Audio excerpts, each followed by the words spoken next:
America, I remember when I was a kid, and I had a globe growing up, and it was in my room, and it said the USSR. And I remember when the USSR fell, I wished I had that globe still, because the map had been totally redrawn. I believe we are living in a time where our maps today will be outdated and completely redrawn all around the world. We are looking at a president and a left and a movement that wants that to happen. A borderless world for one, and a caliphate for two. The president today showed us that he has officially, I think, in my opinion, betrayed our last strong ally, at least slapped them across the face, by suggesting we go back to the 1967 border lines. That leaves Israel an 8-mile strip. You go ahead and try to defend that. You can't. If everyone around you is peaceful, you're good. If everyone is screaming, kill the Jews, you're dead.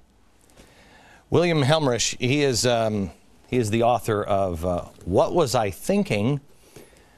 He is a sociology professor, and we wanted to bring him in because I wanted you to help with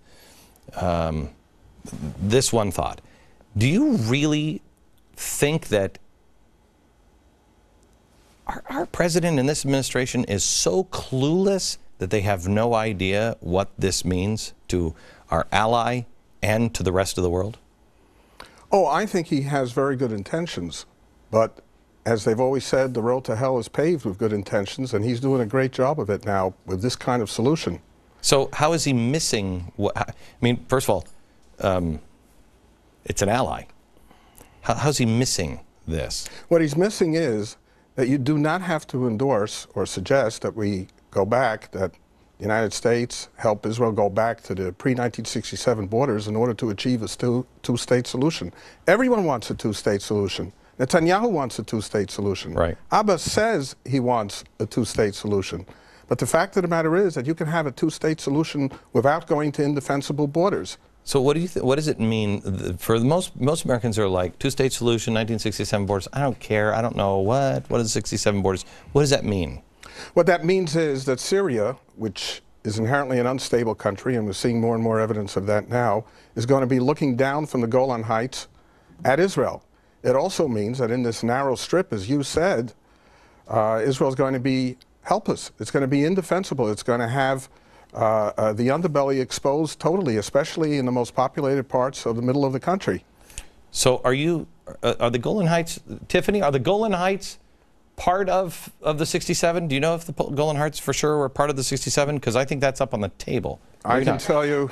You can tell you know? I can tell you right now because I was there. Okay. The Golan Heights were part of the pre-67 borders, and it was from the Golan Heights during the Six-Day War that Syria rained bombs and sent tanks down into the kibbutzim that were right beneath it in Kiryat Shmona and Metula and all these exposed cities of the north.